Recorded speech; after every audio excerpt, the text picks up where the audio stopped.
What's up, Chiefs Kingdom? It's your boy Chris Style. You are tuned in to the ArrowHead Chief Podcast, episode 137. We got the whole gang in up in here, man. Today, it's gonna be a fireworks today because I'm about to get into Ty's ass right now. Pause. What I do? Because he's over here Mega- putting these rhetoric. Mega pause. Whatever. Mega You know pause. what the hell I mean. I don't mean literally. I don't mean prison. These words might feel like putting them on. Shut up. Right. But yeah, Pause. let's talk Chiefs. Yeah, Arrowhead Chiefs. It's your girl, Miss Nicole. Queen of Hustle, baby. Started from the bottom, now we here. My homie at the start of his career. Let's go. Try to win him early, hear the truth. Tune in every Sunday for the juice. Arrowhead Chief Podcast, bringing all the news.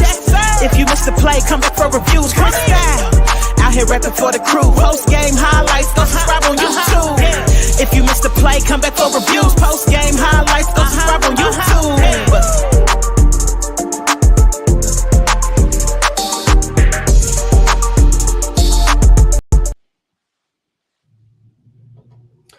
Welcome back, everybody. Arrowhead Chief Podcast, episode 137.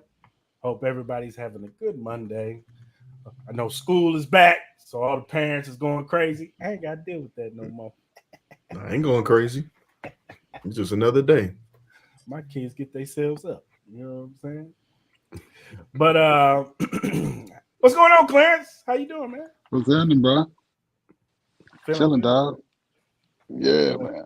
Good to be back, dog. Yes, sir. Yes, sir. How about you, Yeah. DJ Ant? How you feeling, man? Oh, just chilling. Sat back, watched the World Cup, delivered a bunch of I told you so's. Pretty much just kind of like hoping everybody survive and stay healthy in the Chiefs news, kind of staying low key about it. Mm-hmm. Business as usual. Because it's pandemonium right now in Chiefs Kingdom. Why? Ain't that right, Ty? Why? What else is I don't new? know what Chris is talking about. Ty? What else is new? Shit. People are panicking, going crazy. Yeah, every Hair day. on fire. Every day. 2:00 in the morning. They ain't got no uniforms, man. What the fuck the uniform? Relax. When was the last time a team had it ain't just Ty though. It's the whole group chat. No, man. My stuff be lit. Every 2 seconds, I gotta put the notification on mute. God damn. Yeah. It get out of control quick.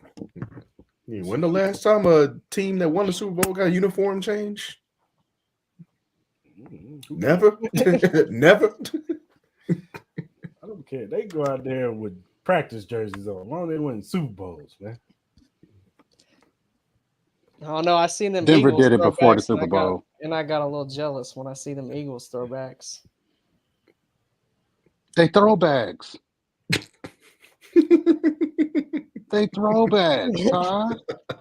So why can't we get some throwbacks? Back.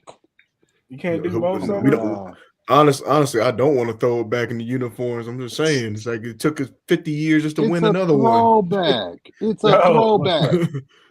Okay, you want me to tell you what that logo used to be? If my memory serves me correctly, It's a Texas. that logo on the side of the helmet Texas, was the state of Texas. So you want that throwback, Ty? Well, they can switch it out. Philly got a throwback, damn it. Why we can't have one? I ain't trying to go back You know what with Philly no back. didn't get? You know what Philly didn't get? A Super Bowl championship. A ring, some jewelry. Be happy, Ty. Hell. Y'all spoiled, man. Chiefs Kingdom is spoiled, man. Oh. All right, let's talk about these topics, man. Charles Omenihu suspended 6 games. Now, we kind of saw this coming because we heard about the domestic violence situation with his wife or his girlfriend. I don't know which one it was, but still, we heard about the domestic violence situation. We just didn't know how many games. Comes out last week. It was a Friday. It came out. 6 game suspension. Yep. Now, coming into this season, when we saw Charles Omenihu getting signed we were all excited, you know what I'm saying? Because he Yeah. had a pretty good year with the San Francisco 49ers. He had a breakout kind of season, you know what I'm saying? So I don't know what's going on with Clarence, but they had a breakout season. So we was all excited for him to be on this defensive line with Chris Jones. Then you signed FAU in the first round, and just George Karlaftis second year, everything was looking good. Then we get this 6-game suspension. Now we're going to be 6 games without Charles Omenihu. And now we're on, I don't know how many days without Chris Jones, but they're still working on that contract. So 13 days. Yeah, we knew you. Oh hell! Don't even get touched. We knew. That's why I Started put on that that out. shit, That's why I man. said that, because I knew Ty knew. Be here all day. Be here all But- day. And they'll say anything about Chris Jones? Look, no new uniform, no Chris Jones. Now look, we all Don't get them started, man. look. We know. Look, at the end of the day, regardless of what happens, Chris Jones will be playing with the Kansas City Chiefs for 2023-2024 season. He ain't missing out on that money. You know what I'm saying? Facts. You know what I'm saying? Facts. So the defensive line, at least for this season, can still be really good. Even when we get Charles Omenihu back, it can still be really good. You know what I'm saying? You still got, like I said, George Karlaftis in the second year. You see him working hard. He's working all the time by Ali, trying to get his hand moving, get more tools in the tool belt as far as a pass rusher. You got Keandre Coburn, who's looking good. Like FAU, he's finally getting opportunities, which the Charles Omenihu thing could be a blessing in disguise and getting FAU more opportunities in training camp with the second team and possibly with the first team.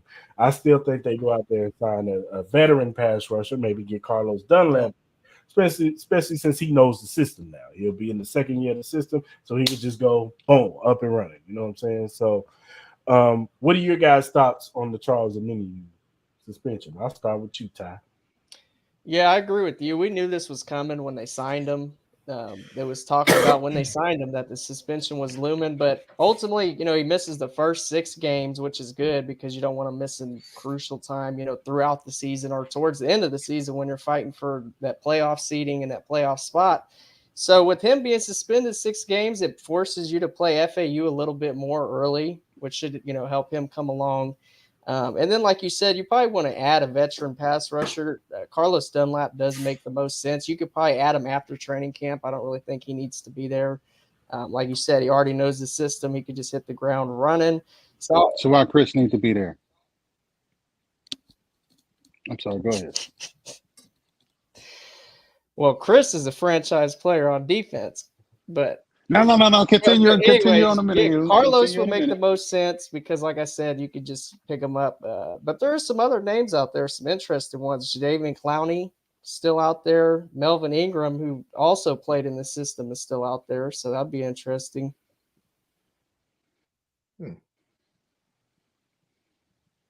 Chris, just Go ahead, Ant. All right. Well, here's my take on it, though.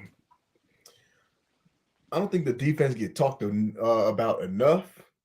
And really, as far as you look at it from the defensive perspective, I would say more so with last year, as far as how the defense performed, that was more so of a call out to the rest of the league.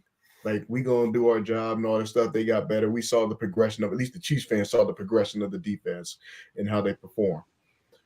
The defense as a whole, and we can talk about key players and everything. We can talk about Chris Jones, but this kind of alludes to even so, with the whole next man up, they're going to get younger mentality. I think with this year, as opposed to being a call out to the NFL, this is actually more so a personal call to themselves with the young talent that they got on defense with the whole next man up mentality. So with Omenihu being suspended, I hope that's the wake up call you get, because the next person that's in line is going to probably fall right behind him and everything. They're going to probably ask somebody like Dunlap or whatever. The next man, though, they go.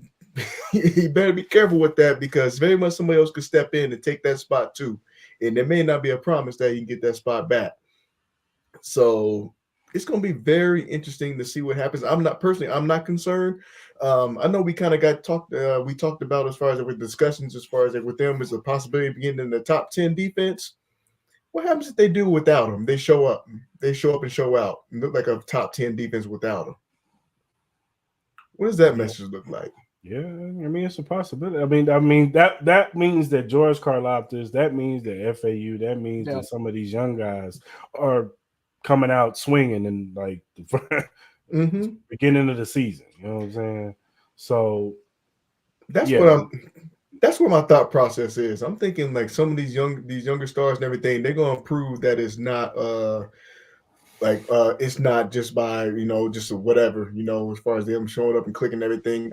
Who's to say? It's like there's a possibility they might come out and everything look like a top 10 defense. We just nobody's calling it out because then that's nobody respect. Everybody's talking about the offense or whatever, and a minute who and everything, whatever happens. But if they come out as a top 10 defense, I think we're gonna have some other questions. Not just with just Chris Jones and all that stuff. The only thing we gotta say about Chris Jones is hoping that he stay healthy. Because obviously, when you have the less playing time, sometimes freak accidents happen. But I think they'll be fine, regardless. The situation with Menahu and everything. Hope he come back ready to go, but there's no guarantee that his spot is safe. my only pushback on that is I think Charles Omenihu will be fine. I mean, he was working with the ones. I mean, Yeah. like I said, He's still at training camp. I mean, he's still working out there, right? if Charles Omenihu doesn't get his job back, that means like George Karlaftis is on like he's coming out like killing it. Like FAU is smoking stuff. Like, you know what I'm saying? That defense is like Chris, of course, Chris Jones is gonna be Chris Jones, but that just means like that whole defensive line is just going crazy in the But first I think the panic stems from the fact that Chris is not there. Yeah. Which ultimately, like I tell someone a lot, they need to relax. Because, I mean, he really doesn't need training camp at this point. Okay? He needs to relax, take a breath. I know it's 95. He'll get there. He's a pro. He's a pro. Pro Bowls, closing out the Bengals AFC title game. He'll be there. It'll be fine. They need his voice in the locker room, in that room. I agree, but they'll be fine. Yeah. He'll get there. He'll get there. He'll get there. So, I mean, a minute everybody knew what it was, but. Got booed again. No, but I think the defense. I think the defense. Chris Jones is, like I said, he's going to be playing for the 2023-24. Yeah, he's playing this year for sure. So the defensive line will be fine when Chris Jones gets back. But the young guys are definitely going to have to step up. Yeah. You know what I'm saying? The Charles, you got to see progression with George Karlaftis, FAU if they use him. Maybe even they throw on the kid BJ Thompson because he's been, getting rotated in. Maybe we see somebody Kando and Malik Herring. We never know. You know what I'm saying? Maybe they finally start showing some stuff, in training camp and in the preseason games. You know what I'm saying? So it's up to these young guys to step it up. You know what I'm saying? Keandre Colbert, I've heard great things about him. Maybe he steps it up in the middle with Chris Jones. You know what I'm saying? Or Derek Nottie does his thing. We got Wharton back. Turk Wharton is coming back. So we know how much potential he had as a pass rusher. You know what I'm saying? So we'll see. You know what I'm saying? Like I said, it's up to these young guys to step it up now that Charles Omenihu is going to be suspended for 6 games. We saw it last year. You know what I'm saying? When Trent McDuffie went down, guess who had to step up? Jalen Watson. Joshua Williams. Those guys had to step it up. You know what I'm saying? In the AFC Championship game, when L'Jarius Sneed got hurt, who had to step it up? All the young guys. They all had to step it up. And that's what this team is built on. Hey, we're sad that such and such got hurt, but it's next man up. We trained you guys. We coached you guys up for this. You know what I'm saying? This is what this hard training camp is for. To get y'all ready and conditioned, because we might need you. Right. Marcus Kemp, all the receivers are hurt. We need you in the AFC Championship. On the third down. We need you to get his first down.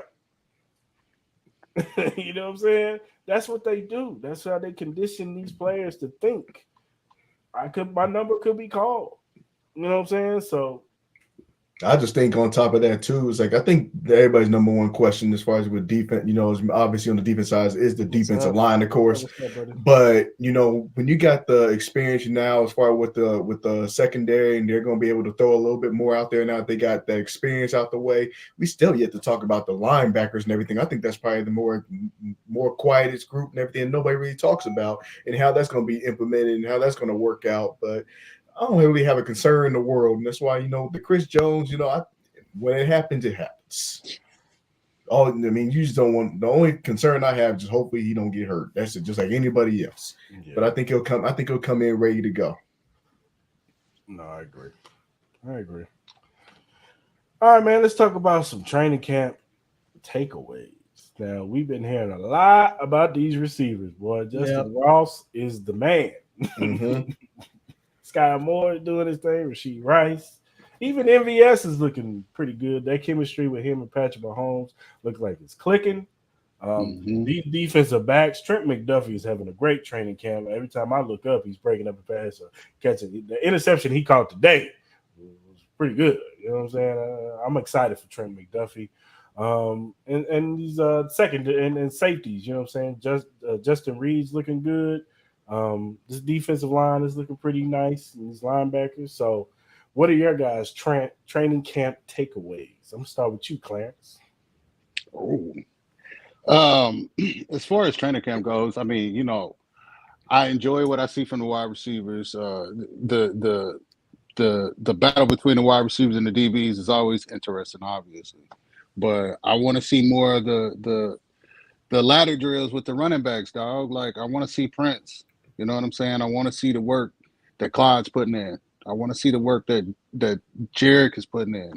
I know Pop is still hurt. He's still recovering, so we don't get a lot of footage from him. But I still want to see that running back work. And like you said, the linebackers, like I really don't feel like the linebackers get enough love, but they consistent. Like that group with Boat and Gay, and now you add in Drew Tranquil, that's a vet room. So they got that.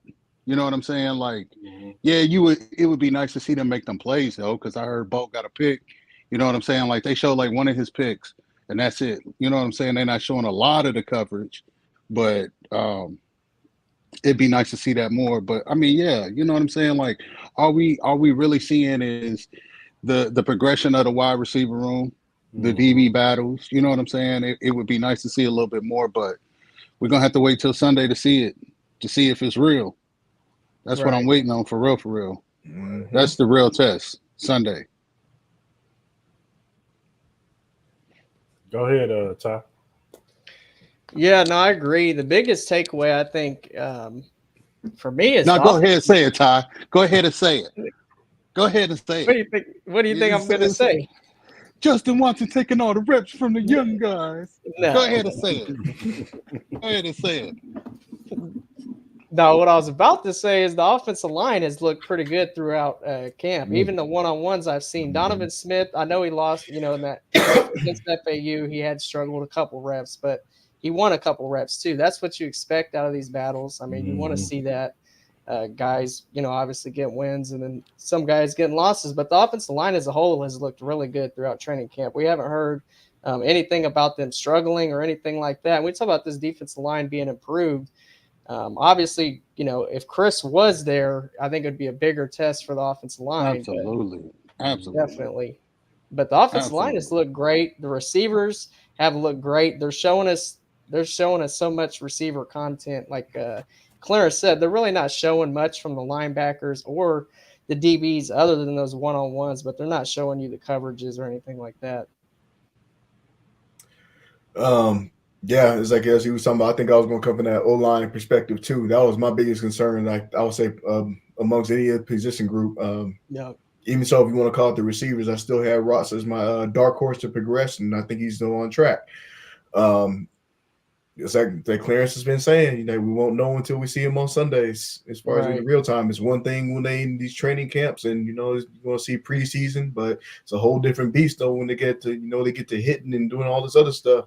So we're just taking it 1 week at a time, just evaluating what we see.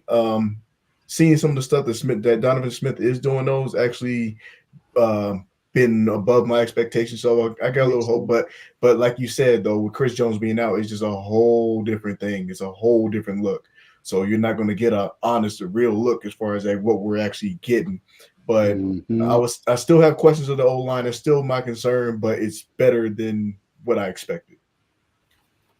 Yeah, I agree. I'm hearing great things about this offensive line, and even talks like this might be the best offensive line that Patrick Mahomes has had. Now, like Mark said, we gotta wait to the games. You know what I'm saying? We gotta wait to the games, but not had at all times, Clarence. I saw that face. I saw your face. I'm talking about in the Patrick Mahomes era, man. I think our expectation was just more so to be last year, but we saw a couple of slip ups here and there, but he still managed to throw for 5,000. So who knows what this old line, and obviously, different schemes work out for different players and everything. That might have been the very thing that some of these players needed. Maybe. Yeah. Yeah, I agree, man. Like I said, it's looking good right now in training camp, but like I said, we got to see these guys in live bullets fly. You know what I'm saying? Right. When they next Sunday. Yeah, when they play the Saints, man. So definitely. All right, Ty.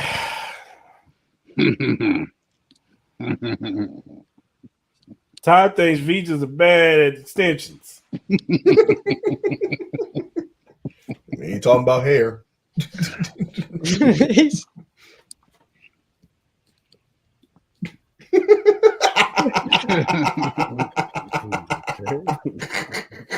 Hey, listen, man.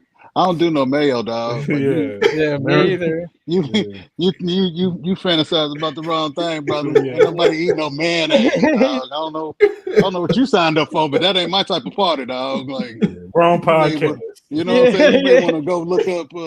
Never mind. Wrong podcast. Never mind. But Mr. Ty, won't you set the floor since you put the question out there? So I don't really know what you want me to say other than it was more of a question than it was me stating like an opinion. Like it was just me. It was more of me asking. Go ahead, Ty. Go ahead. I got distracted by. What in the world? Now, who in the hell is this? I don't know. I have the faintest idea, dog. You ain't gotta worry about him no more. He gone. Go ahead. Okay, so let me go ahead.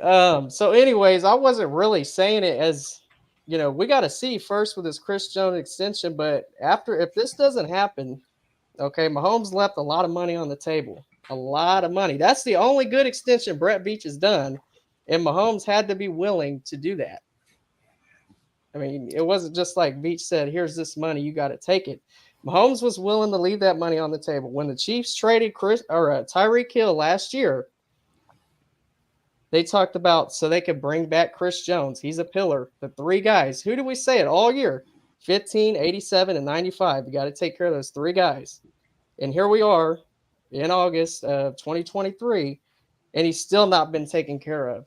But what if that's out of Veach's hands? I mean, it What could be. It could what be. if that's over him that doesn't want to put that money in escrow? Go ahead, Chris. I just want to reiterate that he did sign Tyreek Hill to a deal the first time. Remember that? Mm-hmm. So he's actually not bad because he signed him to his first deal and Chris Jones. His first deal. This is going on a second deal. Now, as far as Tyreek Hill goes, he had a deal in place. They gave Tyreek a deal. Yeah. What's his name? Drew Rosenhaus. Drew Rosenhaus, we all know. He's going to try to milk this and get all the money he can get. Absolutely. He saw what he did for Devontae Adams, and he said, I got another top 5 receiver. Hey, Tyreek, look, that $25 million a year is cool.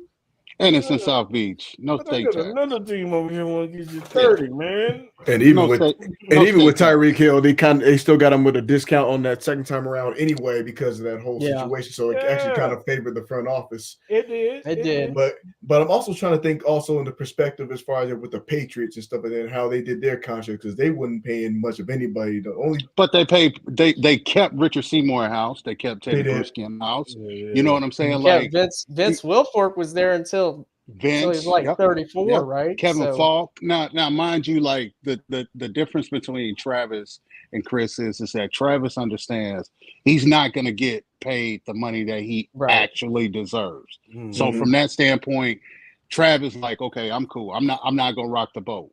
But Chris does deserve the money, and I'm just saying maybe this time it's not on Veach. Maybe this time it's above him. It's Clark. You know what I'm saying? Because you look at it, it's like Nate Taylor was saying the other night, Chris. Like you look at the history, they say that the defensive tackle will start to decline like 31. Okay, whatever. But what if, because he's such an exceptional player, what if his decline is a tier above your every week starter? Like maybe that's what we're gonna get, and that's still a Pro Bowl level. You know what I'm saying? Like that's still pushing Pro Bowl. That's still 7, 8.5 sacks. Like Chris's decline is not gonna be what I don't feel his decline will be. Oh, he just falls off a cliff and he's not effective anymore because he's just far too athletic. It would take something destructive to his body in order for us to see that big of a decline in him, because he's too explosive. He's too long. You know what I'm saying? And he's too smart of a pro. He's been beating double teams his entire fucking career. Like it's not like his game's not going to fall off that big. No, I don't see it. Yeah, we even knew that. We even knew that with Tyreek Hill. For the 30, like you definitely like I don't understand it. But again, Ty, maybe this is something that Veach is out of Veach's hands, because that money has to go immediately in the escrow. You know what I'm saying? Like that money has to go immediately. You feel me? Like it's just a lot of shit that we don't know. And the Chiefs know, and I think Brett Veach, Andy Reid, they know they have to get something done because they have no cap space. right. And Chris Jones is that's why they're so optimistic, is because they know we got to get this done because we need money. Because if something, God forbid, something happens at the trade deadline, we got to have some money to go get somebody or even pick somebody off the street. You know what I'm saying? We got to go get somebody. We got to have the money to do it. Right now, they only have $246,000 on the cap right now. Right, that ain't gonna get nobody. They can't They can't get Dunlap right now. But But if they need to, they can free up money other ways. Chris Jones is the only. You could go restructure Joe Tooney. You could ask Kelsey for another restructure. I don't think they want to do that. They don't want to kick the can down the street on Tooney. They don't. You know what I'm saying? They don't want to kick the can down on Travis. No, I agree. I don't think they want to. But if this drags out and it gets to the point where it doesn't, but I don't think it does, Ty. I think everybody's so concerned because it's training camp and it's getting closer to the preseason. But again, like you look at an Aaron Donald. Aaron does what he wants to do. If he went in there and told McVay, "Yo, listen, I'm not damn that. I'm not showing up for 2 weeks of camp. I'm not gonna play."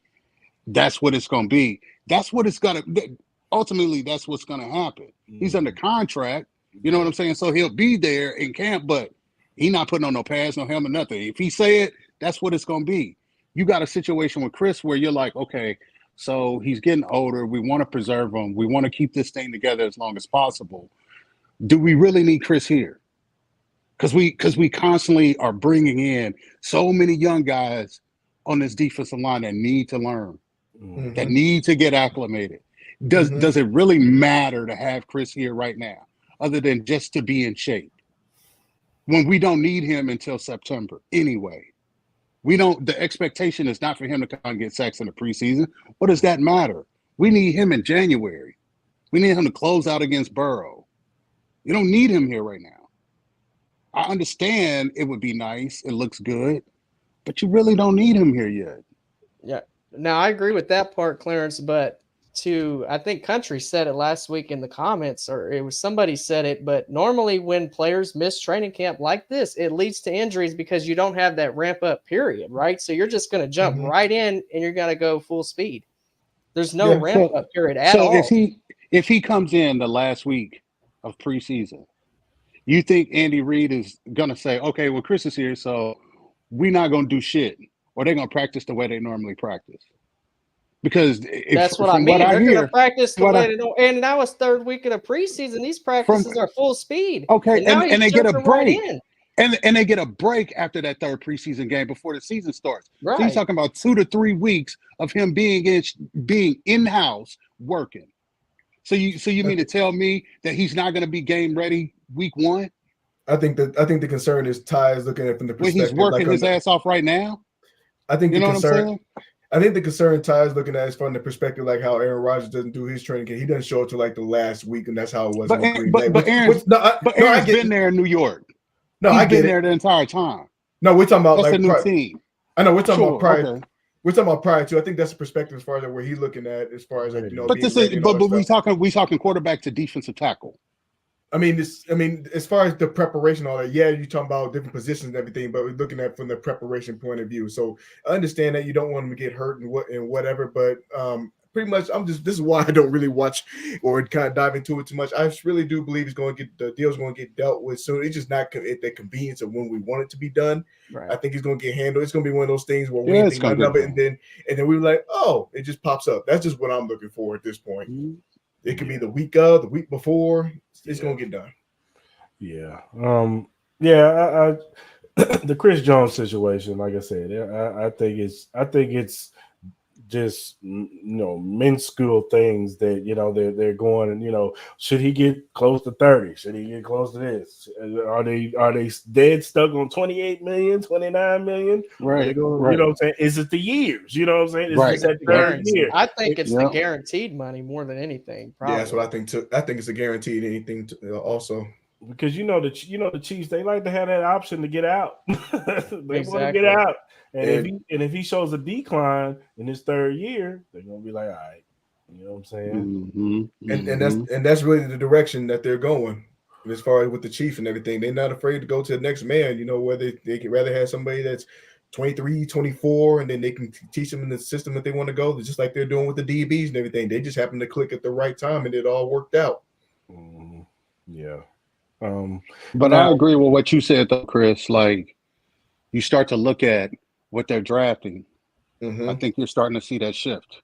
Yeah. So I agree with that too. Yeah, and that's what I was saying. My theory was last week was that what if and maybe Spags doesn't leave 2 years from now, but maybe they're conditioning Joe Cullen to be the heir apparent. You know what I'm saying? Right. So they're drafting more Joe Cullen guys, or they, they're at least, meeting in the middle ground somewhere. You know what I'm saying? We'll get you a couple of your guys, we'll get a guy like mine. You know what I'm saying? Like, that makes sense. FAU, BJ Thompson, even the undrafted dude, Truman Jones. You know what I'm saying? Like, those guys are like more of a Joe Cullen, where he came from Jacksonville, that 3-4 stand-up linebacker who can rush the passer. You know what I'm saying? And the FAU was like 6'5", 240, 250. Like, that's not a Spags defensive end. That BJ Thompson kid is 220. Like, he's, you know what I'm saying? He's not a Spags defensive end. George Karlaftis is. He's more of a Spags defensive end, the bull rush type dudes.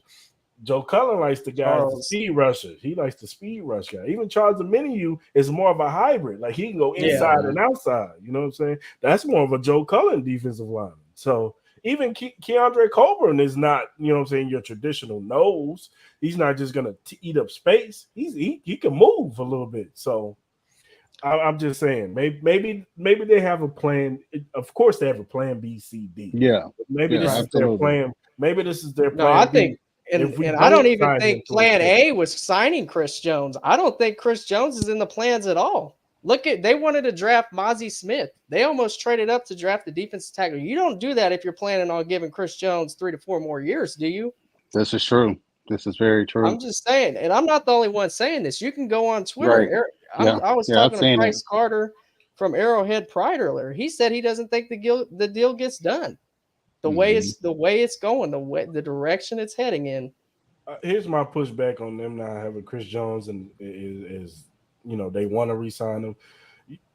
Brett Veach, one thing he's learned is he doesn't go out to his way to be like, oh, I'm optimistic we're going to get the deal done. We're going to get Chris Jones in here. When Tyrann Mathieu, he could have very well been like, when we love Tyrann Mathieu, we're going to do everything we can to bring him back. It was never that. It was like, we love Tyrann, and if the numbers are there, we might bring him back. You know what I'm saying? Like, it was always, we've had conversations with his agent. Conversations, but it was never, oh, we optimistic with Tyrann. We love Tyrann. We want to bring Tyrann back. You know what I'm saying? Yeah. Like Brett Veach don't mix, like, every time they talk to Brett Veach is like, we love Chris. We'll sit down. We're optimistic. We're gonna get a deal done, and Chris Jones is gonna be a Kansas City Chief for the rest of his career. That's always what he's always said. But he did say he was optimistic about Tyreek Hill last year when I was watching the press conference at the combine. But you got to think at the same time, like Tyreek was different because Christian Kirk had messed all that up for everybody. But then Williams get more than expected, South Beach. But didn't Quentin Williams get more than expected? I mean, he did have a good year last year. Like, I wasn't expecting to get around what he got. I mean, you could expect it because it's the Jets, and they got to get a cornerstone up there. What's his name? Douglas. Like, Douglas was in love with Quentin Williams. You know what I'm saying? Like, him and Mekhi Becton up there are like his staples. He wants to build that team around those two up front. You know what I'm saying? So I expected that. You know what I mean? But you definitely with that, and now with Cam Jordan getting what Cam Jordan got, like, you look at it, you like, so what is Chris asking for? So Chris is asking for what? And Cam Jordan got what? You know what I'm saying? Like, hold on. Cam Jordan got what? He's and like Chris 70. What? You know what I'm saying? Like, come on, man. The market's changing. Look, it is the market's defensive tackle market has changed from February to now. It really has. Who said that? Was it I think it was really Nate Taylor that was talking about quarterbacks and pass rushers was gonna like dominate the market moving forward. Like, yeah. They said they was going to start making quarterback money or close to it. Old quarterback money. You know what I'm saying? But as far as Tyreek Hill goes, that was more so of like minute, like hour 23. Like, you know what I'm saying? Hour 23, they just threw a monkey wrench in the thing. It was like, I want $30 million now. And it was like, wait, hold on. That's exactly what Chris is asking for now, ain't he?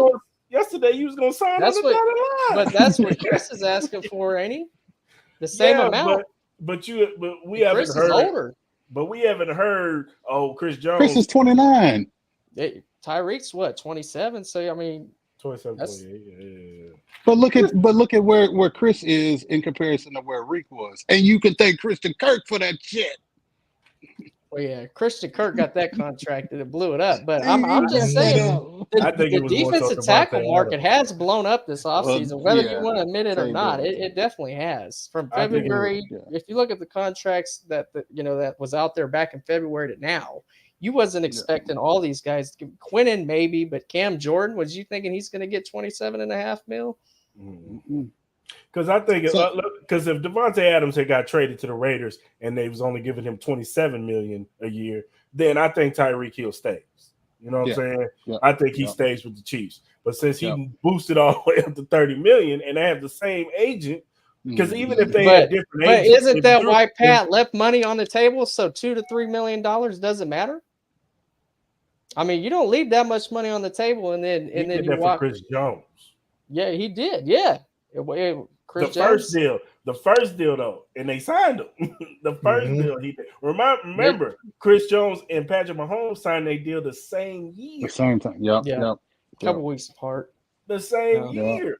So he texted him when he got he signed when Patrick Mahomes. He text Chris, I left some money on the table for you, big dog. But the money's still on the table. I mean, Mahomes ain't making more money now than he was then. True. Look, man. Right? I mean, the money's still out there. End of the day, I'm just saying, the money's on the table. Personally, Mahomes left it there. The problem with Chiefs Kingdom with the Chris Jones thing is it's not on our timeline. That's what it is. It's not. It didn't happen exactly. We said it was gonna happen, and so now it's like, well, you didn't get the deal done. Look, it could be hell. Brett Veach could be like, "Yeah, I'll give you $30 million and this," and then Chris Jones' agent is like, "Yeah, but we want 5 instead of 6 years." You know what I'm saying? Like it can be on the agent. You know what I'm saying? So it could go both ways. We always put it on the general manager and the organization and Brett Veach. The agent could be messing things up right now. He could be prolonging this thing. He could. You know what I'm saying? He could be in Chris Jones' ear like, "Hey, man, I think you can get more, next year." You know what I'm saying? A lot of pass rushers is coming out next year. Brian Burns, Josh Allen. But that would be risky you know for Chris. saying? That would be risky for Chris to think that way because, and I hate to say this because you don't want injuries to happen to anybody, obviously, especially not Chris. But, I mean, if he did go out there, say he got injured, he misses the year, he might get half of what he wanted this year. He might get half of that. This is true, but he's going to have to. I mean, what's the difference if they don't get a deal done? What's the difference? What if he's dead stuck on $130 million and they don't want to give it to him? Well, we cutting all talks off. I'll just be a free agent next year. I'm a ball out this year, and I'll be a free agent. So he got to run the risk of being injured anyway.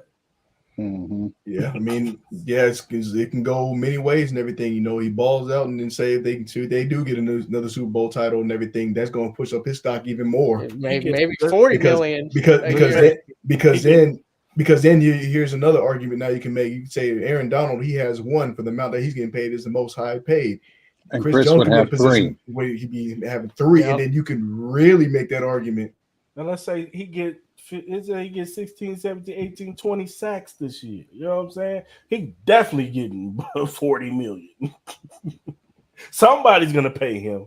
It might be the team in division, the Raiders or somebody. They like to get big contracts out. The Browns. It's gonna be somebody. Yep. You know what I'm saying? So it's a possibility. Look, both of them are in a lose-lose situation. You know what I'm saying? The Chiefs are in a lose-lose situation because of the money, trying to get that cap space, and they got to go reconstruct contracts with Tooney or maybe even call Mahomes. Hey, we got to give you signing ball. Even Travis Kelce, whoever. You know what I'm saying? They might have to restraighten. They don't really want to do that because now you're kicking the can down the street. You don't want to do that. You know what I'm saying? That's not good business practice. You can do it. It's there. It's like if all else fails, safety, break glass. Right. You know what I'm saying? Right. That's what that is. You know what I'm saying? Yep. What they want to do is get this Chris Jones deal done. Are you sure about that? They do. Are you sure? Because they have to. They don't want to kick the can. They don't want to do these restructures. Look, I love Joe Tooney, and I love him to death. But at the end of the day, he is a left guard. Listen. Ty is in fire sale. Everything must go. Burn it to the ground. It's all hopeless. You know what I'm saying? Like, that was a hypothetical, Joe. Don't be. Hey, I would do that trade. Don't do that to me, man. If y'all don't shut the hell up, don't do that to me. Don't make me talk to y'all like this today. Don't do this to me now. Don't make me cuss y'all out on a Monday. Joe, okay? Joe likes to flash. He likes to flash these shiny Ty, you better shut the fuck. Don't say nothing, Ty. Don't say shit. Okay. Don't. He said hypothetically, I'm in. And we don't need Justin Jefferson, dog. I can't stand you. Hey, what about Jefferson and Danielle Hunter? Oh hell! Well, that's off the table with Danielle Hunter resigning, so that's way out of the question. Yeah, he ain't going nowhere. He ain't going nowhere. Look, Justin Jefferson. I hope they sign Chris Jones to a deal. But I could also on my damn nerves. I hope they sign Chris Jones to a deal. But I could also see Brett Veach and them looking like there's some pretty good pass rushers coming out next year. Yeah. One of them played under Joe Cullen, and we probably could get them a little cheaper. But here's my problem with that scenario, Chris, and it's something I didn't get the chance to say last week. It must have slipped my mind. But you spent 2 first-round picks on edge rushers. Now you're going to go out and give an edge rusher big money in free agency. I don't think that adds up. I mean, if it's less than Chris Jones, it does. But he ain't playing defensive tackle. So he's taking a spot from Georgia or FAU if you're paying him a good amount of money, right? This is true. And then Chris I'm Jones. good, man. Chris Jones. I'm not trying to hate on your scenario because I kind of liked it, but Yeah, yeah. I'm just thinking, like, GMs, They- they think different from us, man. They They think landlocked different. into Chris Jones whether they like it or not. Like I mean, they don't have no choice. They got to get it done. I believe it's going to get it done because even so, I'm sitting Yeah. there watching I'm watching Speak right now. And as of now, he's the 7th highest paid at his position. Who?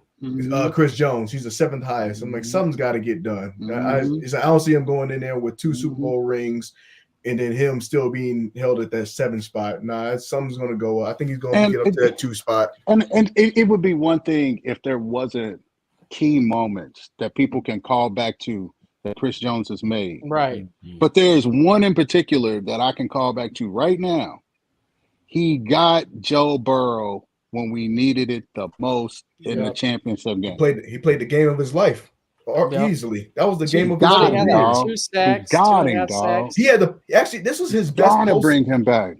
This was his best postseason to date. It's like in over the years because he didn't have one recorded sack going into this year or into last season, and then when he got those, he let loose. Got him, dog. So they gotta pay him. I think it's gonna get done. Who asked you, Joe?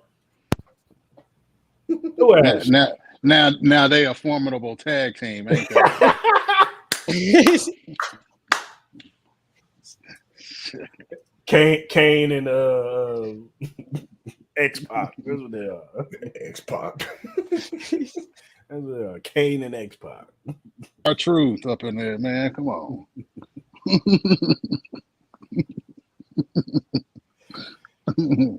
Boy. Let's talk about some roster bubbles, man. Oh hell! Why you say it? You'll see when we get to it. Go ahead. Now, one name coming to mind. Let Ty go first. Let Ty go first. Training camp. We all know that there's some guys on the roster bubble. There's some guys that we want on the roster bubble that might never be on the roster bubble. And the Chiefs continuously show us they're not on the bubble. They're playing good minutes. They'll be gunners. So Ty, tell me who are some guys on or not on the roster bubble that you were looking at? And well, why? The first guy that comes to mind is Joshua Kando because he was a 4th round pick in 2021. And we talk about bringing in a veteran edge rusher. Maybe they trust Kando to take a step this year. I mean, he was a 4th round pick. He had a lot of potential coming out of Florida State, and he kind of does fit that Joe Cullen build a little bit more, where he's got that speed, he's got great bend, very athletic pass rusher. Was a 5-star recruit coming out of high school, so definitely something to watch there. I know he hasn't done much the last couple of years, but maybe this is a great chance for him with Chris not being there. Charles getting suspended and them not having added another veteran pass rusher yet. So I'm going to go with Kando. And then I'm going to go with one of your favorites, Lucas Niang. I have not heard much about him throughout camp. I'm hearing a lot about Wanye Morris playing both tackle spots. I don't see him keeping 3 right tackles. And I don't think Niang's expendable enough to play left tackle and right tackle or to be able to move to guard or anything like that. So I'm gonna go with Lucas Niang on that list. You I don't mean to interrupt, but you say he can't play left tackle? No, I didn't say he can't, but I don't see them wanting him to do that. Okay. I mean, especially when you go out, you get Jawan Taylor, you get Donovan Smith, you draft Wanye Morris. They invested heavily into the left tackle and right tackle position this offseason. Anybody else? Go ahead. No comment. You got anybody on the roster bubble, man? Like I said, too early to tell. I just wait and get straight into it when we get to the preseason game. Then that's when I'll really evaluate. I don't like using training camp as you look at the tape gonna show you what it's gonna take. It's gonna show you, but at the same time, you only get so much. But when you see it in preseason, you get it from a different perspective and a whole different light. So it's a little bit early for me to even make predictions and everything who I would have on the bubble because that preseason game could be all the difference to say you might get that production. So that's why I'm like, let's just wait and see. You can make that argument even with the receiver room and stuff like that because everybody's going to have. basically there's one name in particular that come to mind. I ain't gonna say it. You know, I ain't gonna say it. Justin Watson, man. They was Hell, wanting me to let me say something. They was wanting me to Listen, bring it Justin- up, but I did it. Justin Watson needs to go. Everybody knows. Why does I he said need to it. go? Why does he need to go? What does he do? He plays gutter. He's He a plays fast gutter. receiver. And Ty, you had an Patrick opportunity Mahomes- and you stayed much mouth when he gave you the opportunity. So don't you say nothing, Ty. Don't say nothing. I What had to does go a he do? different direction. Nah, what does he do? Seriously, Bill like, might be. Yeah, I agree with that. Or even Jody. That's the name I want to. but we don't have a fullback. So I mean, That's why I'm Blake- saying Jody over Blake on that bubble. I'd agree with that. Only Jody because of injuries. He's been injured absolutely. every Training season. camp. Absolutely. He's coming Yeah. injured. So Yeah. I could see Jody possibly getting let go and he'd be on somebody else's roster and flourish. So Mhm. I don't know. And I think it's time too. Yeah. I really do. I don't think Andy will ever have the confidence No. in Jody like that. You know what I'm saying? Like, And I think watch it's out time. for that kid Matt Bushman. They like him. Yeah, exactly. Yeah. He's been getting a lot of reps with the ones They too. like Matt Bushman. They do. So watch out for him. A name, what's his name? Nikio Reginio. Oh, Ramijo. 27. Ramijo. I think he's on the bubble. Like he's like Ramijo. he's right there on that edge. Like, you know what I'm saying? Nah, he ain't gonna make it. I don't think I he's don't gonna see him make make it. And I don't think he makes it past waivers either. Like, Me either, I'll be honest. I wouldn't be surprised he gets picked up immediately. Like Oh, as soon yeah. as he gets Yeah. waived, whatever yeah. team is gonna pick him up. Because he's Yeah. he's effective pass rusher. I mean punt returner. Mhm. And receiving wise, he looks like he can run pretty He good. makes routes. plays. He makes plays, man. He really makes plays. He's clutch. They just He showed really is clutch. They just showed one on the Chiefs thing today. He made Go a back and dive. watch it. That bowl game, like he was clutching He that did. bowl game. Like Christmas. he Didn't he can make make the game? plays though. Didn't he Yeah, make the game-winning catch or something well, like that? he had the touchdown before that game winning drive. Yeah, Mhm. yeah, he scored in that game. So yeah, and as far as Justin Watson goes, look, man, you know Andy plays his favorites, man. And once Oh, yeah, Patrick, without a doubt. once Patrick Mahomes says, "I like this guy," we need to keep him. Yeah, he's a new Garrett Dieter, man. Yeah, Like, he is. I know what it is. Yeah, I don't care. I just don't. I don't see his role. That's what he is. know, He's a veteran. I don't Let him see play. his- Let him I play don't see the special role. teams. And I'm seeing everybody, Chiefs Twitter, a lot of people saying it. Well, he could play special teams. You can sign somebody off the street to play special teams. Like you could go get a free agent wide receiver right now to fill that role. You sure Like, about that, it's not Tyson? an unreplaceable role Are you sure about that? Then why they Tyson? not gonna do You it? see that Why they don't special wanna teams do it? last year? because they like him. You see special teams last year? Well, he's not going to be the returner. He's going to be the gunner. I'm saying you could go out and find another gunner. You could pick up a UDFA to be a gunner. Well, it looks like Nick supposedly- Jones could be the gunner. I like Nick Jones. Nick Jones He got a probably lot of gonna speed. ball Sunday. I think so. I'm predicting a pick from Nick Jones. I think he's going to make the roster. I think he's gonna make the roster, especially with Najee Johnson hurt. Yeah. Yeah, Before, I was thinking probably Najee got the edge, but now with yeah. Yeah, I think Jones, and he's going to play special teams, so I can see them. You know what, Joe? See, it's comments like this that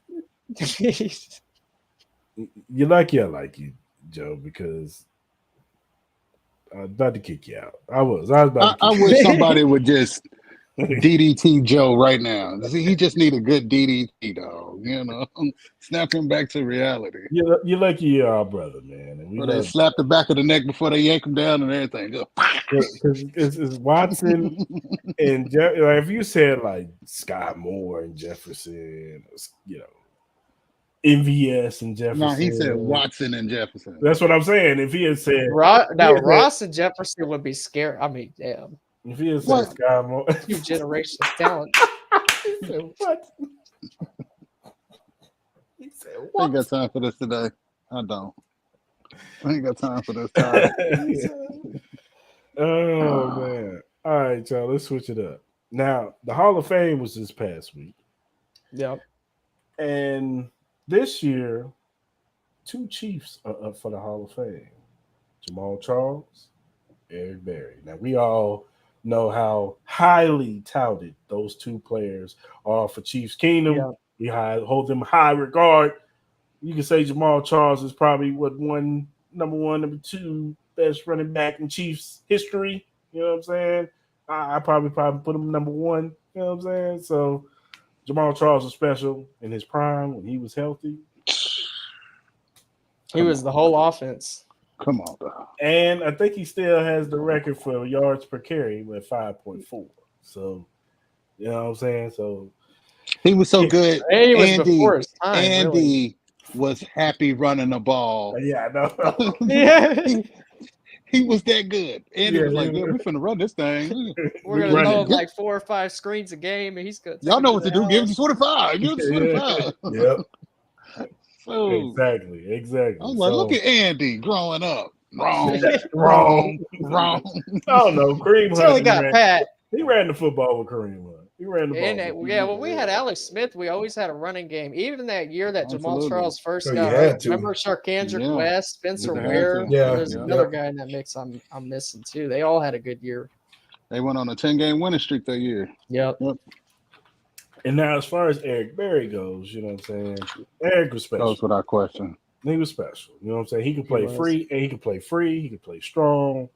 He was fast. He could cover like a corner. You know what I'm saying? Mhm. He could hit like a linebacker. You know what I'm saying?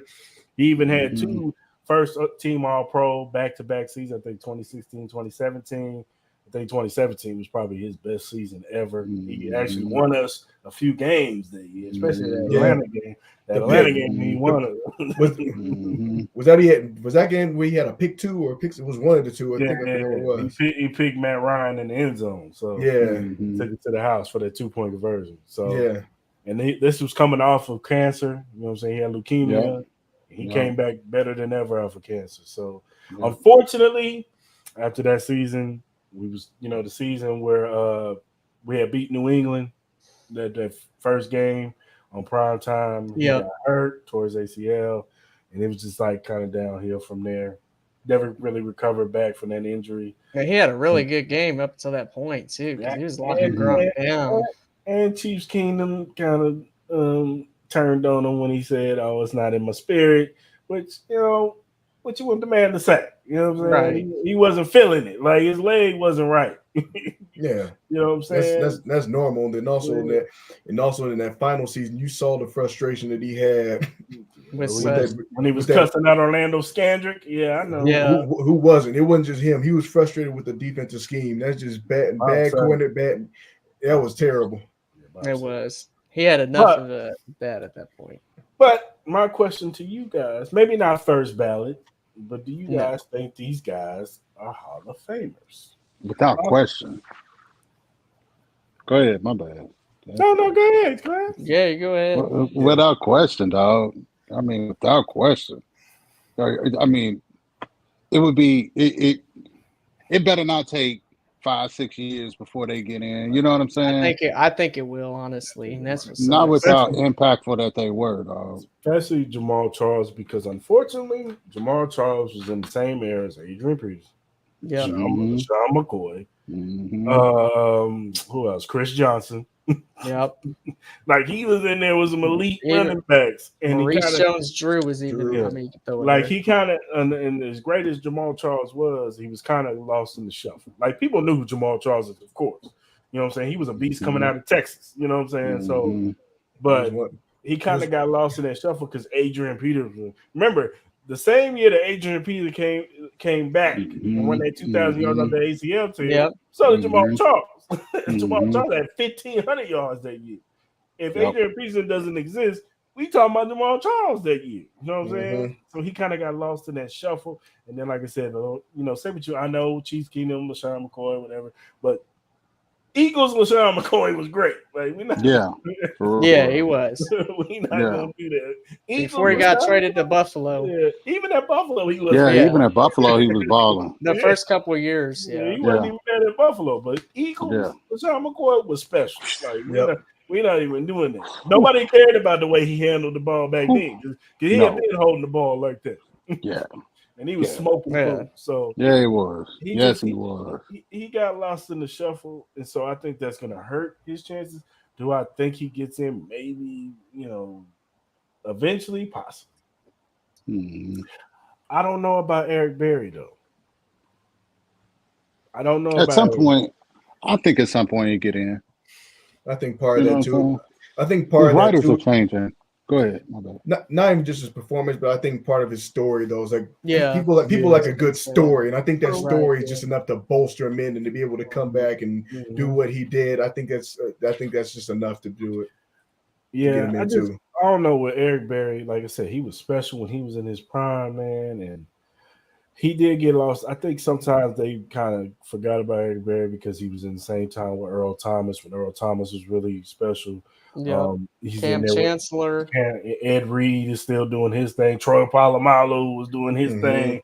So, and then at that time, Kansas City wasn't like Chiefs weren't on the map like they are right now. Like if Eric Berry is playing right now in this era, He would be getting people would give him props and know who Eric Yeah. Berry is on a national level. You know what I'm Yeah. saying? Yeah. right. Same thing with Jamal Charles. If Jamal Charles is playing for this team, people will know who. Like not to say they don't know, but they would really know who Jamal Charles and how special Right. he is. You know what I'm saying? So, do I think Jamal possibly can get in eventually? I do, but I don't know about Eric Berry. I don't know. Yeah, I agree with Chris. And as bad as I want Eric Berry to get in there, this isn't a slight to him. I just don't see it happening, right away. Maybe it does, like He will. Mark He said. will, Joe. He Definitely. will.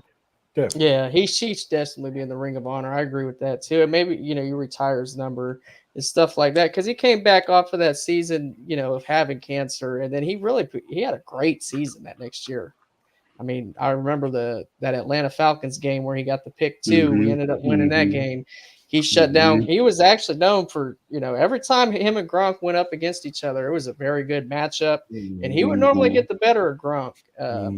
Now, obviously, like we said, his last year, you can't really factor much. So that was after an ACL tear. That was with a bad defensive coordinator and with just terrible players around him. So you can't put so much blame on him. I want Eric Berry to get in there, obviously. Jamal Charles, to me, is not a question because I feel like Jamal Charles was a little bit before his time. I remember when he had like 3 or 4, maybe it was like 3 or 4 touchdowns, and 2 of those ended up being receiving touchdowns against the Raiders. He was a good receiving back, too. I feel like that doesn't get talked about enough. No, he good. He could catch out the backfield for sure. I feel like he would be utilized a lot more in this era that way, obviously, with the way the game is now. Yeah, most definitely. Yeah, but 5.4 yards a carry for your career, that's nuts. Yeah, for your career, even after injuries and even after going to Denver, and that's crazy. He played for Jacksonville. Actually, do y'all remember that for a game? Like a game, yeah. That was when that was his retirement tour. That's what I called it. I remember when he played us and he fumbled when he was at Denver. Yeah, I remember that too. I think we ended up beating the shit out the Broncos that day. Yeah, that's why I said it's the end of the road when I saw that. Yeah. One of the games that broke my heart was when we played the Broncos, the first game when we still had Peyton, and we got the ball back, and Brandon Roby, or what's his name, Roby, whatever his name is, cornerback, punched the ball right at Jamal Charles' hands, man. I remember that too. That was that was brutal. It was the first game of the year, man. That hurt my heart, man. That was brutal, man. That was brutal. Come on, Andy. Just kick the damn ball. Field it, damn it. Take a knee and let's go into overtime. Damn it. Ball got punched out. I mean, he punched out that ball too. He just went up there. That ball came out. I was like, I just walked out the room. Like, damn. It was kind of like when Clyde fumbled the football against the Ravens. Yeah. Fumbled the football. No. We should have won that game. Yeah, that was bad. That was, man. Yeah, it was bad. Oh, well. Super Bowl champion, man. 2 times.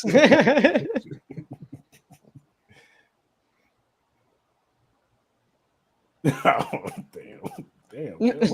Jeez. He said I wanted them gone after Skip that. above the river, I huh? was Man, that was bad. I was That more was a mad bad at Eddie night. for running the football. I was like, Exactly. Eddie, what are you doing, man? We got like 20 seconds left, man. You go run the ball, just did. Field it, and take a knee. I like our chances in overtime. I just don't think they wanted Peyton to get the ball 'Cause, first. you know, Obviously, you knew it was going to happen to Peyton. Mhm. they go march right down the field. Emmanuel Sanders, Marius Thomas, Julius, The whoever the tight end was, I was it forgot. Julius Randle? Julius Thomas. Julius Thomas. Yeah. He was a what? You talking about a one-hit wonder? Yeah, he You was. talking about somebody got made by Peyton Manning? Then he went and got Mhm. paid down With in the I think it Jacksonville was and Jacksonville. Jacksonville. Yeah. He did Jacksonville. absolutely nothing. He used to kill us. Because Yeah, he did. Because Yeah, he did. They throw the little jump ball up to him, little fade every time. Cook Like, us. man. So. that's because Thomas, he was everybody was hiring him for the fantasy when then he went down to Jacksonville and then nobody picked him up. I think he was dropped by like week 2 or something like that. He was trash in Texas. Yeah. I know the quarterback play wasn't great. Steve, He wasn't helping though. he was No, trash. he was. He was trash. not helping. So, all right, man. Let's talk about the preseason game Sunday against the Saints. Now, I know it's preseason, so they ain't gonna be out there with the A+ Andy Reid sheet. You know what I'm saying? It's probably gonna be Matt Nagy's sheet that they rolling out there. Very basic and vanilla. But what players are y'all watching for in this game? Start with you, Mark. Be looking at the O line as a whole mainly. Ross, see what he does. Every rookie, of course, that's on my list and everything. That's going to be up for grabs and everything. See how that looks. That's pretty much what I'm going to start doing my homework. That's where you're going to start to really see as far as like where the bubble players will start to develop me. So I'll be having my eyes close on that one. We'll probably be discussing everything as the game is going on. Go ahead, Ty.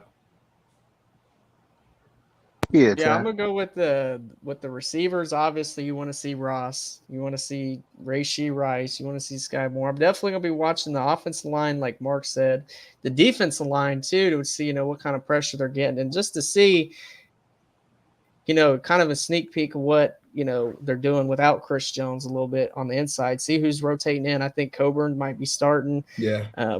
Turk Wharton, I don't expect to play, honestly. L'Jarius Sneed's not going to be out there, so that gives us a chance to really get a look at these young corners. I don't think, the starters are probably going to play, the first quarter, or maybe even just the first. Maybe a drive. That's what I'm thinking, a drive. That's what I'm thinking. A drive. They ain't taking no chances. I think the second game, you'll probably see more of them. Maybe. Yeah, and then the third game, is you just don't. Everybody see it. Mahomes will be in a hoodie on the sideline. We ain't pulling no Chargers crap for like that. Staley, but we're also not pulling any Nathaniel Hackett's where he went completely, had the softest training camp ever, and then he didn't even play the starters throughout preseason at all, so they weren't ready. Yeah, that man ain't know what he was doing. He just calls plays. That's it. He's a good play caller. I'll give him that. But that was the walking question mark of the year. I want a 3-and-out first team defense and a pet. And Pat celebrating Ross catches in street clothes the whole game. Okay, whatever. Okay.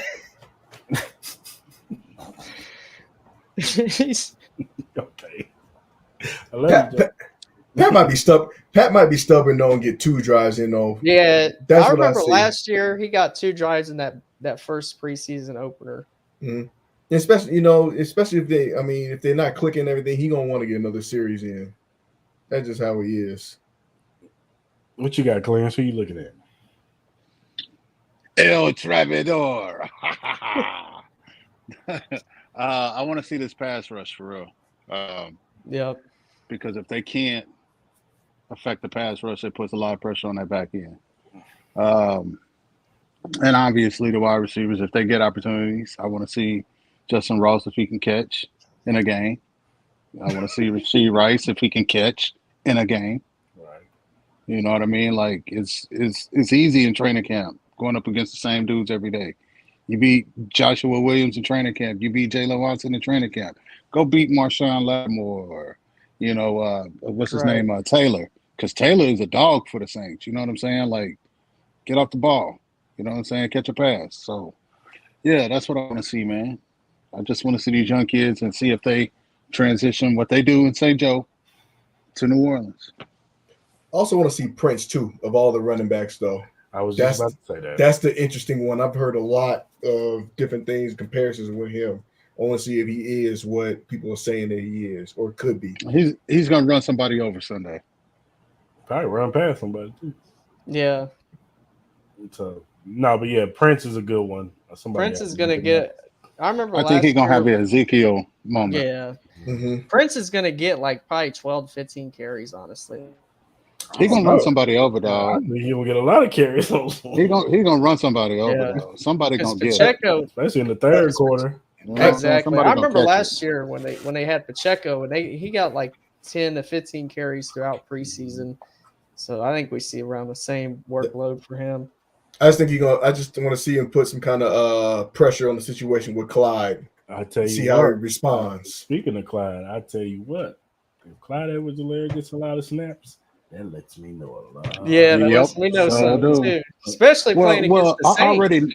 I already felt like he was going to potentially get showcased because by that third preseason game, like, what y'all doing? You know what I'm saying? Like, yeah, what y'all doing? You know what I mean? So, yeah, I agree with that, Chris. Yeah. What y'all doing? What y'all doing? If Clyde is out, and Clyde is in the fourth quarter and he's still running, what y'all doing? What y'all doing? Oh no! I know Kingdom Cast is pro Clyde. Ain't looking too good for you. What y'all doing with Clyde? That first round pick. Even if Clyde's that first round running back, what y'all doing? He's not getting any work even if he makes the roster, obviously would. they're not going to cut him. The only way he's not making a risk is if he gets traded. But he would if they kept him. I don't think he would get any work. Because you're not gonna give McKinnon those touches early in the year. No, McKinnon's not getting those touches. Isaiah Pacheco ain't playing. McKinnon probably ain't playing. Right. So now you got Deneric Prince and Clyde. No, I mean in the regular and Ely. He's getting a lot of and maybe Jerron Ely. Yeah. But we ain't heard nothing about Jerron Ely running the football, have we? Is he a receiver or is he a running back? Because I'm trying to figure out if he switched. He weighs 29. Because he's like 5'7" and 180 pounds soaking wet. Because I remember watching his tape last year coming out of Ole Miss. He's got a lot of speed. Push the shit out of him. He'll be good. He's a smaller guy. He's gonna be good on somebody else's team. Somebody pick him up because speed always kills. Mm-hmm. But I'm with y'all. I'm excited to see these receivers get off, man. You know what I'm saying? Hopefully we that's the test. Hopefully we get a Justin Ross highlight reel. You know what I'm saying? Yeah. Nice little. I really think Justin will transition over. I don't think it'll be a huge drop off. You know what I'm saying? I mean, he a gamer, dog. Yeah. You know what I'm saying? He played at Clemson. He a gamer, dog. I mean, the only thing about him was he's the injury. In a big moment. It was the injury. Yep. It was that big spine injury that derailed his career. And if he's healthy, I mean, this kid could be something special. This could be one of the biggest undrafted free agent pickups in history. It really could be. If this kid translates into a top tier wide receiver, even if he's top 20. Exactly. And he's number 18. You know what I'm saying? That's still Brett Veach. Good job. But that's taking a chance. That's what he did. He took a chance. And you got him cheap. Yeah. That's the language. Yeah. That's the language. There was no risk involved to it. I mean, for them, but obviously for Justin there was, but that's what caters the beach. That's what caters the beach, though. Absolutely. Like if it's the price point, and also as far as can you be versatile? Can we use it in more ways than one? And I mean, I just cheap contracts. Shocked. Cheap contracts too. Like by the time these kids hit the end of those first contracts, those numbers aren't going to be in a place where they can go out and compete and ask for big money. Like they still going to be getting chump change compared to the top. You know what I'm saying? Like he did this perfect, dog. Like I mean, think about this. I mean, even the DB room, the wide God. receivers in the DB Yeah, room, and the DBs, yeah. because think about it like this: after this year, MVS is probably going to be gone, unless MVS takes a pay cut and says, "I just want to be a chief for the rest of my life," and he takes a pay cut. I think MVS is gone. You know what I'm saying? Yeah. So now Well, I thought the out. Well, I thought they had him on a 3-year deal. I thought the out was this year. Well, they could have got out this year Could to have. save money, but next year, you know what I'm saying, they could still probably get out of it. You know what I'm saying? So I'm just saying, I think MVS is gone next year. You know what I'm saying? Especially if he has a great year, he might want to go get paid somewhere else. You know what I'm saying? So now you got Sky Moore, you got Rashee Rice, you got Justin Ross, because Watson is gone. I think Watson is gone next year too. So you got those three. And I think they're banking on those three taking that step. So next year they could be the three receivers. You know what I'm saying? I think so now you got these kids on a rookie deal. You know what I'm saying? And then on the DB side, Trent, Joshua Williams, Jalen Watson. If they don't pay Speed, Nazee, you got Cook. Then they brought this kid in, Nick Jones, who looks like he's a ball hawk. So he's a 7th round pick. Yeah. So. But even so, here's my thing though about MVS though. I don't even think they gotta win it all. If they even just get back to the Super Bowl, he's gonna want to get paid. So I think that'll contribute to as well. But if he has a similar year that he had, like maybe he gets like a couple more yards, maybe he gets 700 this year. I think he 7 to 8. I think he hits 8. If he gets 8, let's say he gets like 6 or 7 touchdowns this year. If he stays healthy, if he stays healthy, yeah. But you know, let's just say him and Pat get on the stride this year, and their chemistry is a whole lot better than what it was last year because that was the not. And I'm really not that worried about MVS getting hurt. He played every game last year. He did. But he has a history of getting hurt, Ty. He did. Nagging injuries like growing injuries and stuff like hamstrings and stuff like that. But I'm just saying that too. He do that. I can see. I think with the Chiefs though, as far as I think with the Chiefs though, I think one thing I'm looking at as far as with the production and everything, I would not be surprised they had at least 4 with 800 plus yards. I wouldn't be surprised because I always forget that they got Richie James. I always forget about him. Exactly. And he's camp. And then somebody bring him up, and I'm like, "Oh yeah, they do got Richie James." Yeah, because I think about him. Because the reality of it, I think he's going to be one of them. Yep. Obviously, Kelsey's going to get his. Some more, I think you guys taught me, and he's going to get his because just kind of, especially with the whole KT situation. Yeah, that's the other person. That's the other part. Like Kadarius Toney, like where does he fit in with the injury history? And you know what I'm saying? Like I know they claim he's the number 1, but is he really? I don't think so. I just think it's going back to my theory and everything. It's like we have to paint somebody as a number 1 just for the sake of somebody being a number 1. Is MVS? It's going possibly, but I just think Ross, like I said, Ross has always been a dark horse. Yeah, like if Ross by week 5, if Ross is out here balling, then yeah, all bets. I could see him having like 300 and maybe like 2 touchdowns somewhere in the first 2 weeks. I could, especially with Sky Moore being the decoy and everything. I think you're going to see more action between Moore and Ross. That's what I think. And Kelsey's going to be factored in there too.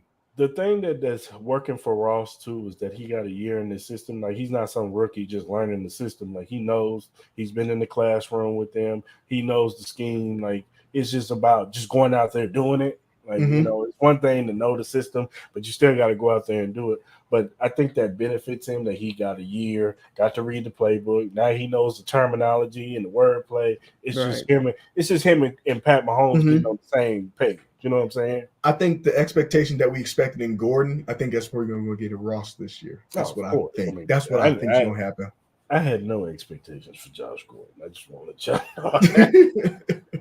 Josh Gordon is old, you know what I'm saying? I remember me and Chris was talking about that last year when I first had him on my podcast. I said, "Who would you cut?" And I think the 3 players was Justin Watson, Josh Gordon, and so I don't even remember who else now. But we was all on that Justin Watson trade last year. Now you fast forward this year. Get rid of him, man. Everybody was all about 4. Watson. You know my problem with Justin Watson. He's fast. But he does not come back for the ball. He don't help Mahomes at all. At all, man. Come on, man. Help your quarterback out. The only He thing he can't. does right is he's in the right spot. That's it. Well, I mean, he's in the right spot. So he's but Sorensen. he's No, No. Sorensen was luck. disrespectful to Sorensen though. was luck. Sorensen made some big plays that I have not seen He Justin did. Watson make. He made some big Sorensen. plays because the quarterback was stupid and just threw Well, it right too, down. yeah, but Sorensen thank you, was Phillip luck. Rivers. He used to Yeah. throw Thank it you, right- Phillip Rivers. In Baker Mexico City. Mayfield, He just Baker In looked at Mexico Mayfield. City. He looked at In Sorensen. Mexico. Oh, Thank you. what's the name? Yeah. Catch the ball over him. Yeah. Oh, you just throw it to me, huh? No, Yeah. Sorensen Then was That luck. was a that good game, AFC though. divisional That game. was a damn good game. Same thing with Drew Lock. Oh, Sorensen's out there. I'm gonna throw it right down. Baker Mayfield trying to fight for like 2 extra yards, reached the ball out. Yeah. Got cracked. Mhm. Yeah, he did. He really did. Got Bro. cracked. Got cracked. That one is like I think it's just the special team Sorensen made. That was just luck, happened to be in the right spot for him. Even when he ran that whatever he did when he did his little touchdown celebration, everything that was by luck. That was Oh, the terrible. celebration was luck too. That was a mess. How you get lucky on a celebration? He was lucky to catch the ball. Thought the celebration was luck. Like, how you He get was lucky to catch the ball. Nah, Yeah, that is one play that Watson did make was against the Chargers, but that was against J.C. Jackson on a Yeah, really like wasn't he have like a high ankle sprain or something like that? I don't know, he had an ankle injury or Let's call it what it is. J.C. Jackson was hurt. he was. You could tell Still, he was and only a still step hurt. behind him too. Yeah, I know He's still hurt. He's still Yeah. hurt. That's probably gonna be the worst signing for the Chargers. Yeah, and I don't know why people sign corners from New England. Their main reason was to be able to justify stopping Tyreek Hill. That was one of the things before he even got traded. All that came about, and then the Stephon expectation. Gilmore. But he was with Akeem Buffalo. Talib. He was with Buffalo. What's the name? Yeah. With Tampa Bay. Yeah. They weren't really patient. Exactly. They weren't drafted. That's what I'm saying. They weren't. They weren't drafted, but It's different. Stephon Gilmore was him in Buffalo. He just was on a bad team Exactly. You know it's him because Bill Belichick wanted to go out and get him. and paid him. He paid Exactly. Gilmore. He Please paid him. come help us. He was Defensive Player of the Year. So But I he- mean, you look at they the didn't corners start that off. they develop, and once they get out the system, it's not good. Yeah, And Gilmore, the best corner on the Cowboys team. easy. Easy. Yeah, I agree. Because Yes. yeah, Then everybody That blown defense up. is gonna be nasty, though. That defense is gonna be nasty. One, but that Mozzie Mozzie Smith. Smith That's is what I'm saying. nasty. Whoa, Did you that see defense his- gonna be Did you see nasty. his interview? Dude's Yeah. I don't even like football. I just like hurting people. And What? now he's gonna get one-on-ones That's a because you Mike- got Parsons and you got that's a Mike DeMarcus Tyson. Lawrence on wrong both with this guy? sides. He's That's getting wow. one-on-ones all That's day. a Mike Tyson mess with Wow. what he said. Wow. Yeah, That's a Mike Tyson to Lennox he's Lewis. getting one-on-ones. That was You on the got same- Diggs, Gilmore, homeboy Yep. number 41. I can't stand- I Devon can't- Curse. I can't stand Bro. Diggs in man coverage. I can't.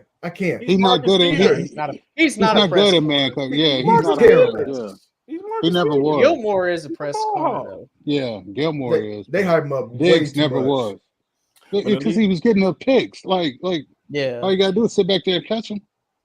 against They bad made that quarterbacks.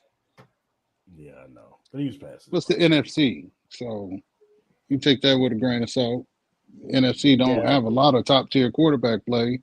No, they don't. And then everybody left and came over here. Yeah. Yeah, exactly. The few guys they did have. Right. Yeah, because Aaron Rodgers is here now. Russ came back, but Russ ain't, whatever. And Tom was the only one that went to the AFC Mhm. or NFC. I mean, he saw the Mhm. opportunity. And you saw what happened. Exactly. You saw what happened. Mhm. Won a Super Bowl at the expense of our offensive line. Damn it. Oh man, that was bad. Let's not bring Yep. that up today. I still wish we would have won that Super Bowl. Me too. Well, This I mean, last the offense, one- this the last offense was one, struggling that whole year, though. You know what I'm It saying? really Like, was. Well, the the final offense straw. was just. The final straw is when Fisher got hurt, though. Yeah. That was the final. That was The year we was just playing with teams though. Yeah, Yep. for real. We For went, real. they was was. 15 and we went 15-1 that year, right? Yeah. Or we lost 2 games, I think. Or was it 2 games? I don't know, but I just know they was playing with teams that year because I just remember every game went like this. Oh, the Chiefs are playing with their food. Oh, the other teams up by 2 touchdowns. All right, time to play, y'all. Tyreek Hill, Travis Kelce. Just spam Tyreek Hill. That was the All problem. right, we calm down, y'all. We up by 4 scores now. Yeah. We stop Take playing the foot now. off the gas. Bring out the C sheet again. That's all they used to do. Like, man, what's wrong with y'all? Hey, man, let's play, y'all. Let's play. Tyreek, you ready? We down by 2 I guess. scores. We down by 2 scores, man. How many y'all need? How many y'all need today? 3? Okay. All right, I got y'all. Come on. Well, Travis got to catch some too. First play, downfield. Boom, touchdown. Damn, they scored Yeah, it was 5 nasty, touchdowns in 3 seconds. Yeah, It was nasty. it was. Nasty, bro. Oh, that offense, man. Man, it was nasty. But the only problem with that offense is outside of obviously Travis and Tyreek, there was no options. But, And then at that time, you didn't need them. you didn't need you it. didn't need when you had the Remember- line, you didn't need them. Remember, they went to Baltimore that year. That was a COVID year. They went to Baltimore and beat the brakes off the Raiders. Yeah, but remember that Bucks Cole, game? was it D-Rob or was it Cole that had a game? Because somebody caught like 2 deep I think it was passes against D-Rob. Baltimore. I remember the Raiders. I remember the Raiders. That game. was the Raiders. I D-Rob remember went the off on Raiders. that one. Yeah, Raiders was leaving off. He was smoking. But the only problem with that, like I said, was outside of those 2 guys. But then Tampa Bay, and I think it was the second half of that game because we were smoking them. I remember like Tyreek Hill had 220 yards in like the first quarter. Yeah. And then that's when Todd Bowles switched because he was blitzing like primarily the whole game, which they switched to that 2 high safety. They had and Davis they- back there. That's They good. struggled with that 2 high safety, even with the offensive line being healthy. Yeah, it was a good adjustment. That's because Todd Bowles was like, Carlton Davis, you guarding Tyreek Hill 1-on-1. Yeah. Man, the Yeah, man. that was bad. And Patrick Mahomes was probably at the line of scrimmage like, are y'all serious? Hey, just go. Just run straight. Yeah, Wait a minute. They only got single high safety. that game was actually. But the Chiefs Todd Bowles was being a little arrogant over here. We got to He was. They made that adjustment, but the Chiefs though they were kind of messing around late because that game was actually closer than it was supposed to be. Yep. And then that's when, and then Tony Romo was saying it seemed like they had started to figure something out before they knew it. I mean, obviously with the old line being out, that's right. They lost 2 games that year. That's what it was. Yeah, that 2 high safety. That we should have lost that Atlanta game. I remember that. That Raiders. They lost that Raiders game at Arrowhead. that kicker missed that kick too. Was that the year they played Detroit close to?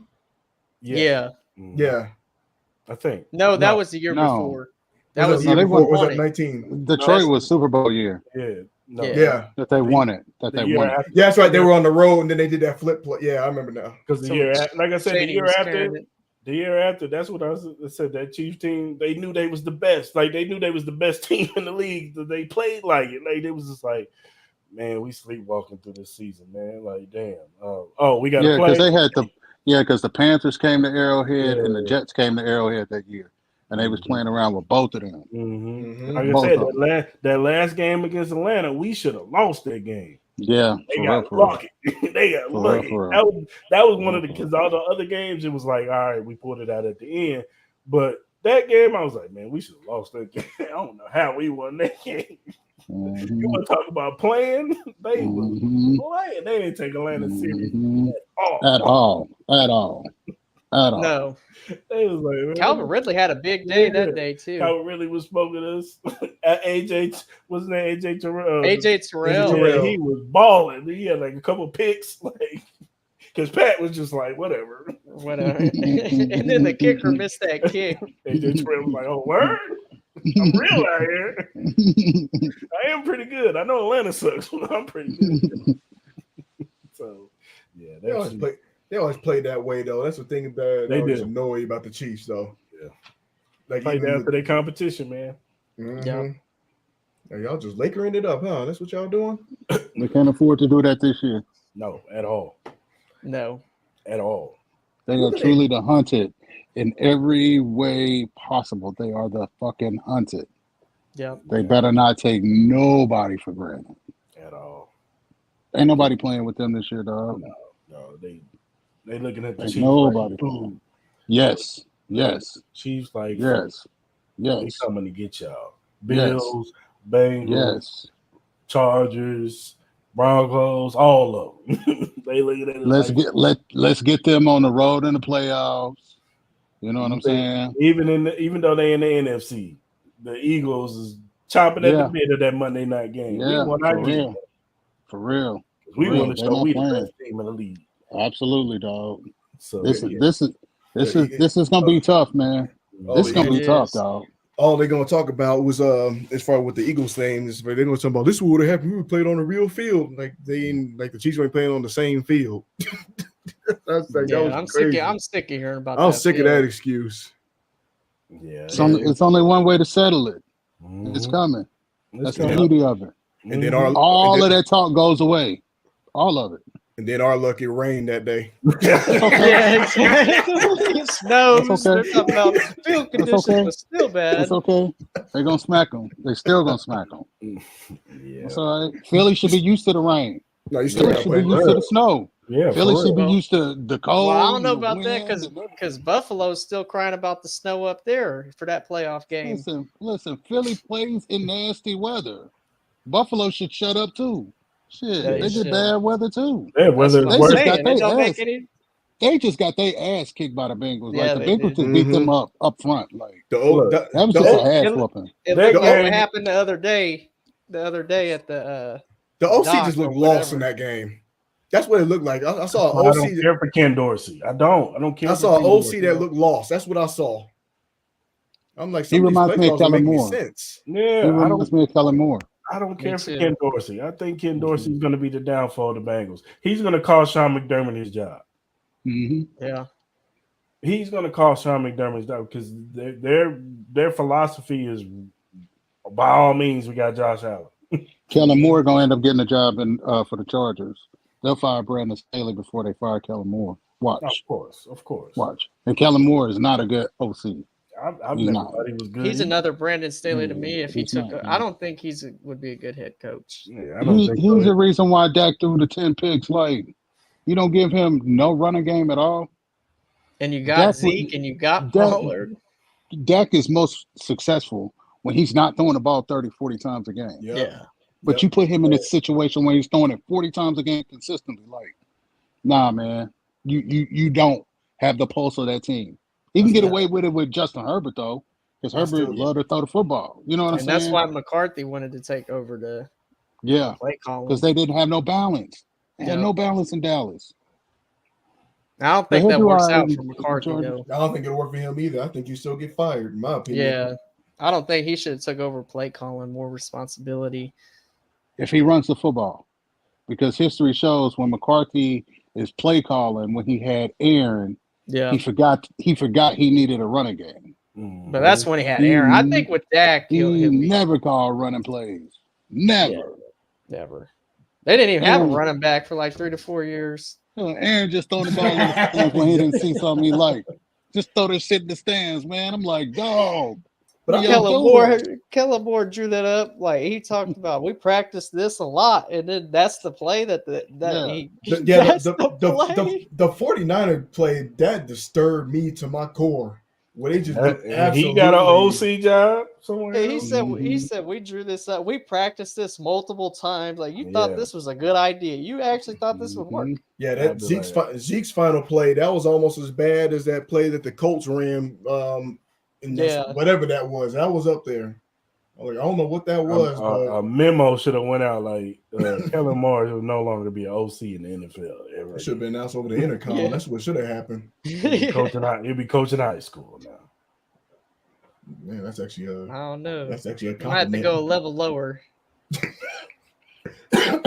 For that. Coaching arena league. I do want to say all Chiefs fans are not created equal. So I want y'all to keep that in mind this week as y'all go forward this week. There are some. Never mind. No, speak your mind, Go man. ahead. How does country? This Hold is on. the spot for it. How does country say it? These are my thoughts. These are not thoughts. the thoughts of Arrowhead Chief Podcast. Oh, Mine and my thoughts alone. There you Listen, go. all Chiefs fans Might are be our not thoughts, created though. equal. Listen, there's some really unknowledgeable Chiefs fans. I like that word. There are people that only watch highlights, maybe, only pay attention when somebody does something good. They just got the TV on for the sound. They're not paying attention, but they got a voice. So they feel like they voice they can voice their opinions. Don't fall into their traps because you watch the game to study formations and tendencies. Don't pay attention to them this week. Just don't do it. I don't. Especially when it gets toward closer to the game, like it's gonna get out of control.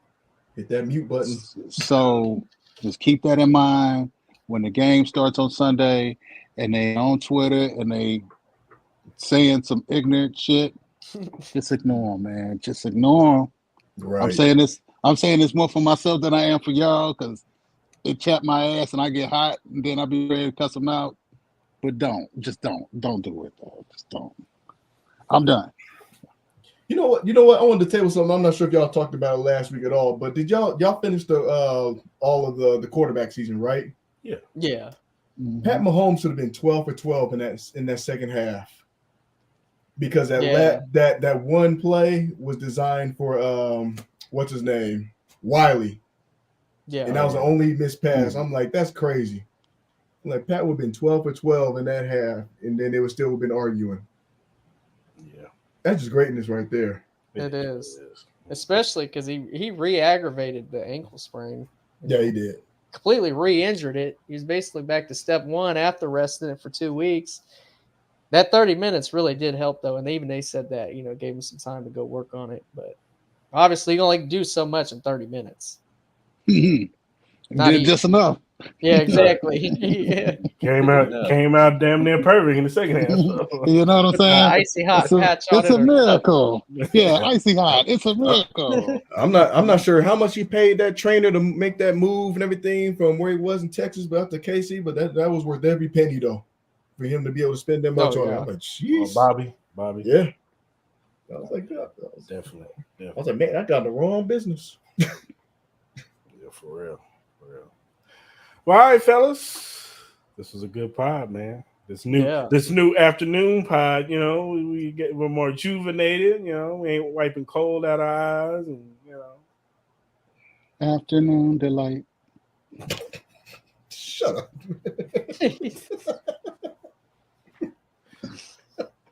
So this is gonna be our new time, everybody. You know what I'm saying? Going in the afternoon because I was tired of just being me and Ty. It was getting lonely. Oh, but Chris loves to talk. Don't get it twisted. He got a lot to say on Mondays. Yeah, he does. Look, man. I know he's been talking since like noon. No, my noon, my time. My noon, my time.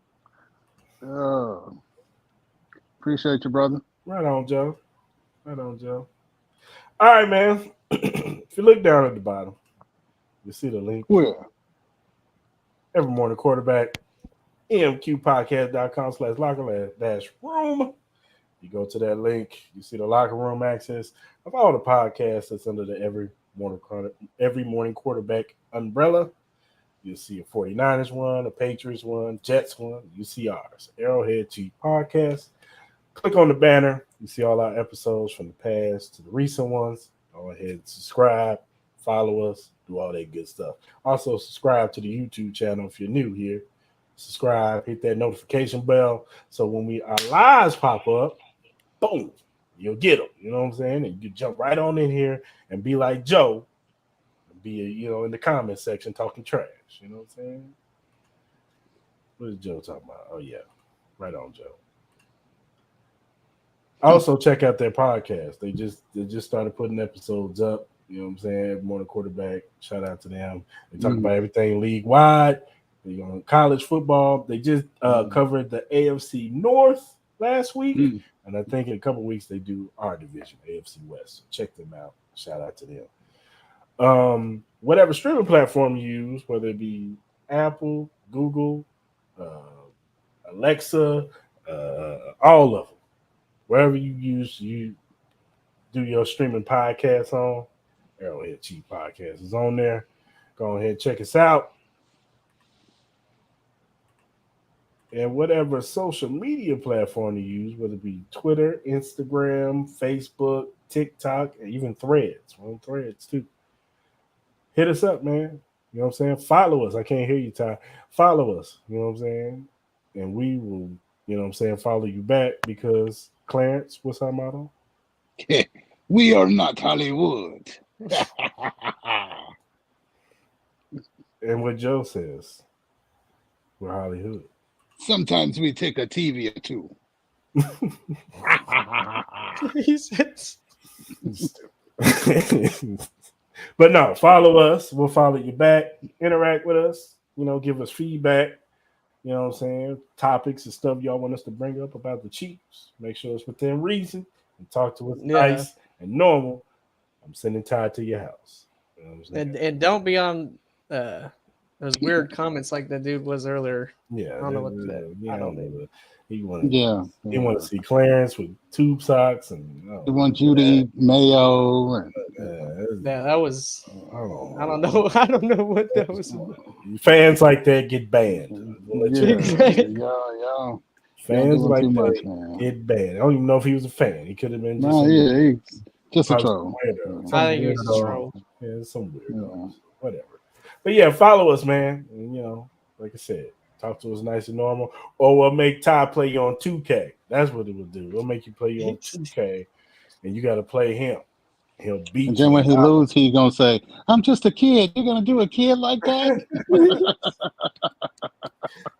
Country say what? Country say? What did Country say last week? Yeah, no, that was messed up. You missed it. Country, what did he say? Because I was in the car. He said, he said, "What's this kid in the car?" I said, "That's a grown man." Country. He said, "Stop it." The dude's like 12, 13. Y'all be so disrespectful. We love you, Ty. You him, bro. It's a grown Ty man. is him. Y'all respect Ty outside. He is a grown man. We're gonna get some Beijing and put a beard on. You know what I'm saying? You know what I'm saying? Give him that. Ty gonna look like El Travador. For real. Or Burt Reynolds, one or the other. We don't know how this is gonna turn out yet. Yeah, but when it happens, y'all gonna be the first to know. That was disrespectful. Yeah, that's messed up. That's messed up. He's not a kid, y'all. He's Oh my god! Can y'all imagine Ty with some damn facial hair, dog? I don't. I can't see it. I gotta see it. I gotta see it, dog.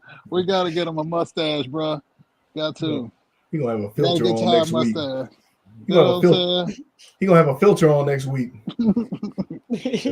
Got to, man. Get you one of them black markers and color it in. Gonna get you some Beijing. Yeah. He gonna create a sponsor out of Ty. A miracle facial hair out of in a week. Beijing gonna be our sponsor. Beijing, you know what I'm saying? And then we get the Manscaped because then he has. Yeah. Absolutely. So, Photoshop. We're gonna see. I can do that in editing. I can edit him with a mustache.